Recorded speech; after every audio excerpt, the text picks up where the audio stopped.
Dan mereka selalu mengatakan mana dalilnya. Tetapi ketika ditunjukkan dalil, nggak bisa ini. Nggak sesuai dengan manhaj salafus solih bahasanya. Kedua, kalau ternyata seorang tidak bisa kafir atau musyrik, kata Ibnu Qayyim, maka iblis akan menjerumuskan dia dalam bid'ah. Dalam bid'ah sebelum maksiat. Kenapa kalau bid'ah? Bid'ah itu sebenarnya maksiat sama aja. Teman-teman semua, dalam suatu video disebutkan banyak orang yang tersinggung ketika mendengar kata bid'ah.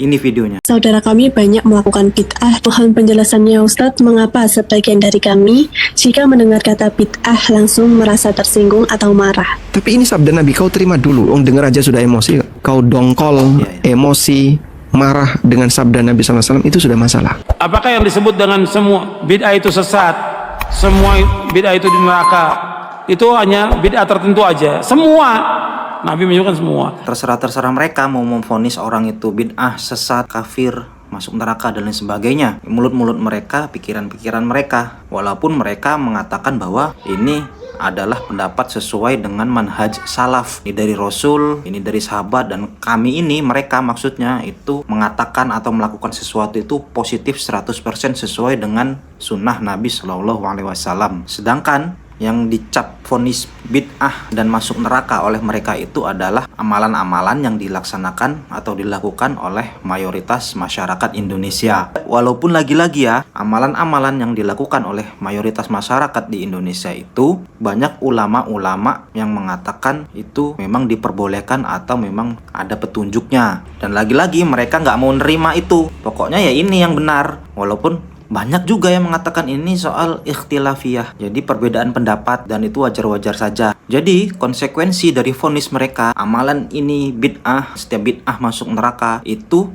menyasar kepada orang-orang yang mengamalkan amalan-amalan yang menurut mereka anggap bid'ah. Dan memang amalan-amalan ini dilaksanakan oleh mayoritas masyarakat muslim di Indonesia. Jadi bayangkan nih, misalkan masyarakat desa nih yang di pelosok, itu dia pagi hari ke ladang, ya kan, pagi-pagi ke ladang, siang itu istirahat, makan, ketika zuhur mereka sholat, masuk misalkan sore hari mereka sholat asar, lalu dilanjut lagi maghrib. Nah, ketika malam Jumat mereka itu dapat undangan atau melaksanakan yasinan dan tahlilan. Di situ mereka divonis bid'ah dan masuk neraka sesuai vonis mereka. Dan lagi-lagi mereka nggak mau tahu itu, walaupun kita sama-sama melaksanakan sholat 5 waktu, meyakini rukun Islam dan melaksanakan dan meyakini rukun Islam dan rukun iman, sama-sama mengimani Allah Subhanahu wa Ta'ala yang esa dan mengikut kepada Rasulnya. Kalau melaksanakan bid'ah itu terkena tuh vonis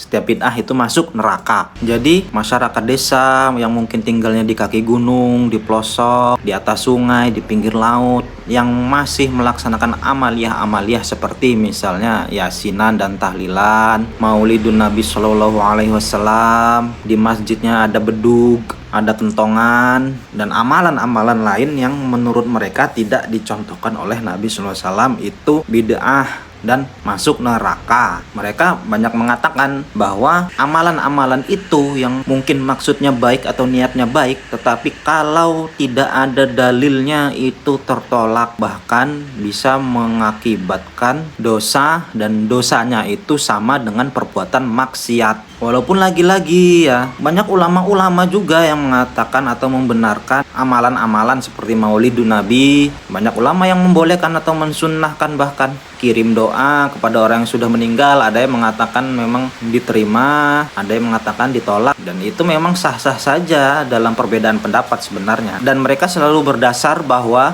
amalan-amalan itu, masyarakat yang melaksanakan amalan itu mengharapkan pahala, dan mereka juga mengatakan bahwa amalan-amalan yang dianggap memperoleh pahala harus ada dalil jelasnya dari hadis Nabi SAW atau dari Al-Quran. Itu menurut mereka sesuai dengan manhaj salaf. Tapi sebenarnya kalau mau meneliti lebih dalam, masyarakat desa ini, yang orang-orang ini ya, rata-rata ya melaksanakan amalan-amalan tersebut plong-plong aja gitu, nggak ada tendensi, oh saya misalkan yasinan, tahlilan itu mengharap pahala begini begitu. Tapi ketika kita membaca Al-Quran, zikir dan lain sebagainya, menghadiri majelis ilmu, mendengarkan sirah Nabi, itu kalau memang mau dikasih pahala ya alhamdulillah. Tapi mereka tetap aja menganggap ini semua tertolak, bahkan selevel dengan maksiat kan gitu. Jadi gimana ceritanya orang yang membaca Al-Quran disebut maksiat, berzikir, bertahlil, bertahmid itu sama dengan maksiat. Tapi sebenarnya ya masyarakat yang melaksanakan amalan-amalan itu nggak terlalu khawatir ya dengan tuduhan-tuduhan itu. Jangankan masyarakat,